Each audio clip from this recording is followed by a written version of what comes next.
તો વિદ્યાર્થી મિત્રો, આપણે આપણા આગળના વિડીયોમાં વિવિધ સમાજશાસ્ત્ર વિશે આપણે અભ્યાસ કરી ચૂક્યા છીએ. હવે આગળ આપણે જોઈશું સમાજશાસ્ત્રનો વિષય વસ્તુ. અહીં વિષયની સાથે સંકળાયેલો ક્ષેત્ર શબ્દ આપણને સમાજશાસ્ત્રના વિષયની ચોક્કસ હદ સીમા નક્કી કરી આપે છે. આ નિયત કરવામાં આવેલી સીમારેખામાં જે બાબતો સમાવવામાં આવે છે તે જ સમાજશાસ્ત્રનો વિષય વસ્તુ. સમાજશાસ્ત્ર વિષયની ચોક્કસ હદ સીમા હોય છે. આ સમાજશાસ્ત્રનો વિષય વસ્તુ એ આપણને એમ સમજાય છે કે સમાજશાસ્ત્ર વિષયની એક ચોક્કસ હદ કે સીમા હોય છે, જે આપણને તેની સીમારેખામાં જે બાબતો સમાવવામાં આવી છે તેનો અભ્યાસ કરાવે છે તથા તેનું સમાજશાસ્ત્રનું વિષય વસ્તુની સમજણ આપે છે. આ રીતે જોતાં અન્ય સામાજિક વિજ્ઞાનોની જેમ સમાજશાસ્ત્રને પણ પોતાનું આગવું વિષય વસ્તુ અને વિષય ક્ષેત્ર છે. મૂળભૂત રીતે સામાજિક સંબંધો અને સામાજિક સંસ્થાઓનો અભ્યાસ કરતું સમાજશાસ્ત્ર આપણી આસપાસના અનેકવિધ સામાજિક પાસાઓને આવરી લે છે. તેમાં ખાસ કરીને સમાજનું સાતત્ય જાળવતા અને તેમાં પરિવર્તન લાવતા પરિબળોને સમજાવે છે. સમાજશાસ્ત્રનો વિષય વસ્તુ છે જે સમાજનું સાતત્ય જાળવતા અને તેમાં પરિવર્તન લાવતા જે પરિબળો છે તેને સમજાવવાનો પ્રયત્ન કરે છે. સમાજશાસ્ત્રના વિષય વસ્તુમાં સમાજ જીવનના મૂળભૂત એકમો, પાયાની સામાજિક સંસ્થાઓ, પ્રક્રિયાઓ અને સમસ્યાનો પણ સમાવેશ થાય છે. એલેક્સ ઇક્લિસ નામના વિદ્વાને તેનું વિસ્તૃત વર્ણન રજૂ કર્યું છે. અહીં આપણે નીચે સમાજશાસ્ત્રના અભ્યાસ વસ્તુને સમજીશું, જેમાં છે સમાજશાસ્ત્રના મૂળભૂત એકમોનો અભ્યાસ. તો આપણે અહીંયા આગળ સમાજશાસ્ત્રના મૂળભૂત એકમોનો અભ્યાસમાં કયા પરિબળોનો સમાવેશ થાય છે તેનો આપણે સમજણ મેળવીશું. જેમાં એક છે સમાજમાં વ્યક્તિઓ વચ્ચેના સંબંધો, આંતરક્રિયા, સામાજિક ધોરણો, સામાજિક દરજ્જા અને સામાજિક ભૂમિકા તથા સામાજિક માળખું, સંસ્કૃતિ વગેરેનો અભ્યાસ કરે છે. પછી છે સામાજિક સમૂહ અને તેના પ્રકારો અને લક્ષણો અને સમૂહ વચ્ચેના આંતર સંબંધો. ત્રીજું છે સમુદાયો, જેમાં ગ્રામ્ય સમુદાય આવે, નગર સમુદાય આવે, આદિવાસી સમુદાય આવે. પછી છે સામાજિક મંડળો અને સંગઠનો. પછી છેલ્લું છે સમાજની વસ્તી વિષયક લાક્ષણિકતા. આ બધા હતા સમાજના મૂળભૂત એકમો. હવે આપણે આગળ જોઈશું પાયાની સામાજિક સંસ્થાઓનો અભ્યાસ. સમાજશાસ્ત્ર કુટુંબ અને સગાઈ સંબંધો, આર્થિક સંસ્થાઓ જેવી કે વેપાર, વાણિજ્ય, ઔદ્યોગિક વગેરેનો અભ્યાસ કરે છે તથા રાજકીય સંસ્થાઓમાં સરકારી રાજકીય પ્રશ્નો, ધારાસભા, પંચાયત વગેરેનો અભ્યાસ કરે છે. કાનૂની સંસ્થામાં બંધારણ, કાનૂન વ્યવસ્થા, કાનૂન અને સામાજિક પરિવર્તનનો પણ અભ્યાસ કરે છે.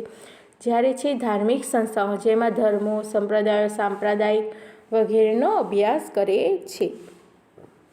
તથા છે જ્ઞાતિ વ્યવસ્થા, જેમાં જ્ઞાતિનો ઉદ્ભવ કેમનો થયો, તેનો વિકાસ કેવી રીતે થાય છે, તેની લાક્ષણિકતાઓ શું છે તેનો અભ્યાસ કરે છે.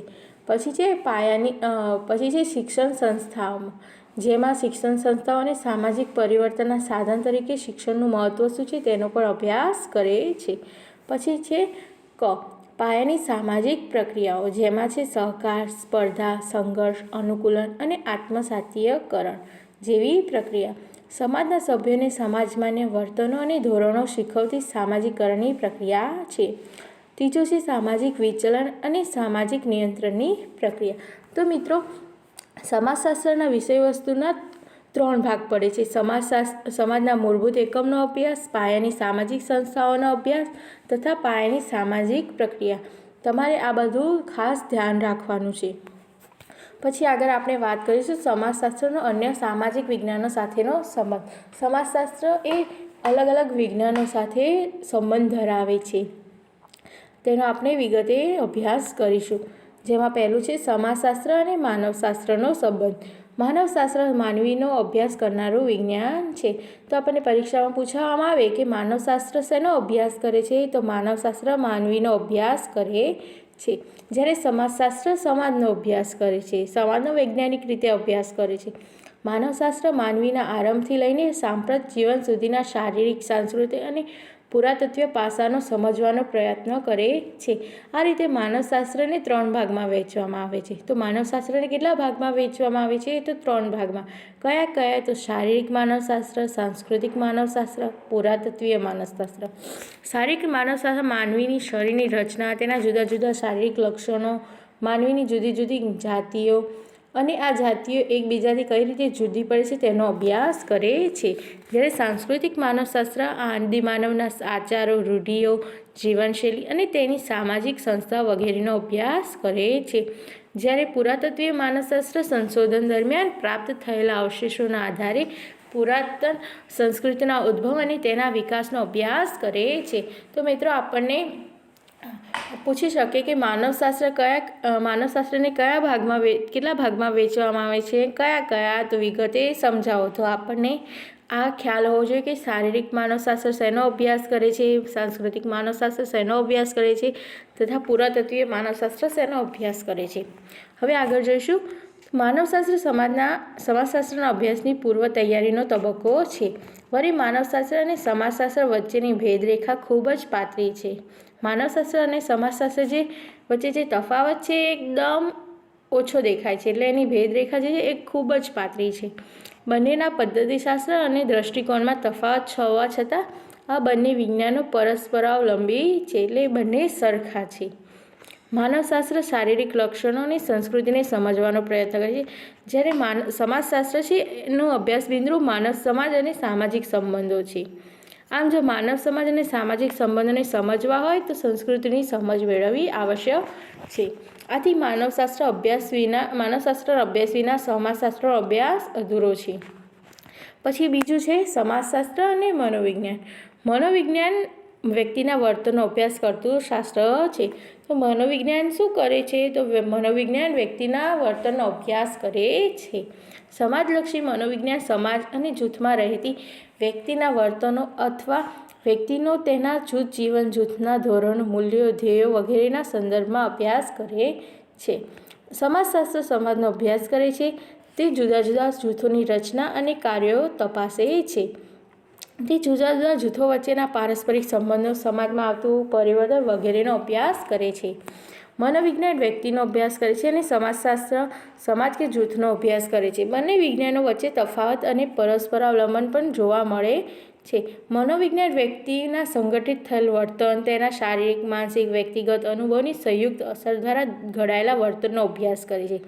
જ્યારે સમાજશાસ્ત્ર છે તે સમાજ કે જૂથનો અભ્યાસ કરે છે. વ્યક્તિ, સમાજ અને જૂથ એકબીજા સાથે સંકળાયેલા છે.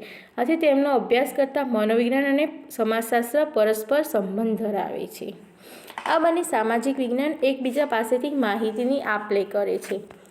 સમાજશાસ્ત્ર અને મનોવિજ્ઞાન છે એકબીજાની માહિતીની આપ-લે કરે છે. સમાજશાસ્ત્ર વ્યક્તિત્વ વગેરેના અભ્યાસમાં મનોવિજ્ઞાન પાસેથી માહિતી મેળવે છે, જ્યારે મનોવિજ્ઞાન વ્યક્તિના વર્તનને સમજવા જૂથને ધ્યાનમાં રાખે છે. આથી જૂથ અંગેની માહિતી તે સમાજશાસ્ત્ર પાસેથી મેળવે છે. સમાજશાસ્ત્ર અને મનોવિજ્ઞાન સમાજલક્ષી મનોવિજ્ઞાનના ક્ષેત્રમાં ગાઢ રીતે સંકળાયેલા છે. આ ઉપરાંત કેટલાક સમાન અભ્યાસ પ્રશ્નો જેવા કે વલણો, લોકમત, ટોળો વગેરેના અભ્યાસમાં બંને સામાજિક વિજ્ઞાન વચ્ચે કોઈ તફાવત રહેતો નથી. સમાજશાસ્ત્ર અને મનોવિજ્ઞાન એકબીજા સાથે પરસ્પર જોડાયેલા છે. સમાજશાસ્ત્ર અને અર્થશાસ્ત્ર. માનવીના આર્થિક સંબંધોને સમજવા એ અર્થશાસ્ત્રનો મુખ્ય ધ્યેય છે. તો આપણને પરીક્ષામાં પૂછવામાં આવે કે અર્થશાસ્ત્રનો મુખ્ય ધ્યેય શું છે? તો અર્થશાસ્ત્રનો મુખ્ય ધ્યેય માનવીના આર્થિક સંબંધોને સમજવું છે. વસ્તુની ઉત્પત્તિ, તેનું વિતરણના વિવિધ પ્રકારો, તેમાં આવતા પરિવર્તનો, વસ્તુની માંગ, તેનો પુરવઠો, વસ્તુનું મૂલ્ય, રાષ્ટ્રીય આવક, આર્થિક સંગઠનોનો ઉદ્ભવ, વિકાસ, તેના લાભ, ગેરલાભ જેવી દરેક બાબતોનો અભ્યાસ અર્થશાસ્ત્ર કરે છે. જ્યારે સમાજશાસ્ત્રના અભ્યાસનું કેન્દ્રબિંદુ સામાજિક સંબંધો છે, જે સમાજમાં બનતી ઘટનાઓને સમાજશાસ્ત્રીય દૃષ્ટિબિંદુથી ચકાસીને એ જ સમાજશાસ્ત્રનું ધ્યેય છે. તો આપણને પૂછવામાં આવે કે સમાજશાસ્ત્રનું ધ્યેય શું છે? તો સમાજમાં બનતી ઘટનાઓને સમાજશાસ્ત્રીય દૃષ્ટિબિંદુથી ચકાસવી એ સમાજશાસ્ત્રનું ધ્યેય છે. આ બંને સામાજિક વિજ્ઞાનોમાં વિષય ક્ષેત્ર અને અભિગમની બાબતમાં ભિન્નતા હોવા છતાં તે બંને એકબીજા સાથે સંકળાયેલા છે. અર્થશાસ્ત્ર અને સમાજશાસ્ત્ર છે તેમાં ભિન્નતા હોવા છતાં તે એકબીજા સાથે સંકળાયેલા છે. માનવીની આર્થિક ક્રિયા તે જે સમાજમાં રહે છે અને એ સમાજમાં ઉદ્ભવે છે અને વિકસે છે. એટલે એમ કહી શકાય કે સમાજ આર્થિક ક્રિયાઓથી અને આર્થિક ક્રિયાઓ સમાજથી પ્રભાવિત થાય છે. જ્યારે બેકારી, ગરીબી, વસ્તી વૃદ્ધિ જેવી સમસ્યાઓનો અભ્યાસ બંને સામાજિક વિજ્ઞાનો કરે છે. જોકે બંનેનો દૃષ્ટિકોણ અલગ અલગ હોય છે. અર્થશાસ્ત્ર બેકારી માટે કયા કયા આર્થિક પરિબળો જવાબદાર છે તેનો અભ્યાસ કરવાનો તે પ્રયત્ન કરે છે, જ્યારે સમાજશાસ્ત્ર બેકારીના સામાજિક પાસાઓને સમજવા તરફ પોતાનું ધ્યાન કેન્દ્રિત કરે છે. માનવીના આર્થિક જીવનને સમજવા માટે તેની સામાજિક પ્રવૃત્તિઓને અને સામાજિક પ્રવૃત્તિઓને સમજવા માટે તેની આર્થિક પ્રવૃત્તિઓને સમજવી જરૂરી છે. આ અર્થમાં સામાજિક વિજ્ઞાનો એકબીજાને મદદરૂપ બને છે. સમાજશાસ્ત્ર અને અર્થશાસ્ત્ર છે તે એકબીજાને સમજવા માટે એકબીજાને તે મદદરૂપ બને છે. સમાજશાસ્ત્ર અને રાજ્યશાસ્ત્ર. રાજ્યશાસ્ત્ર સત્તાનું સર્જન, ઉપયોગ અને તેની વહેંચણીનો અભ્યાસ કરે છે.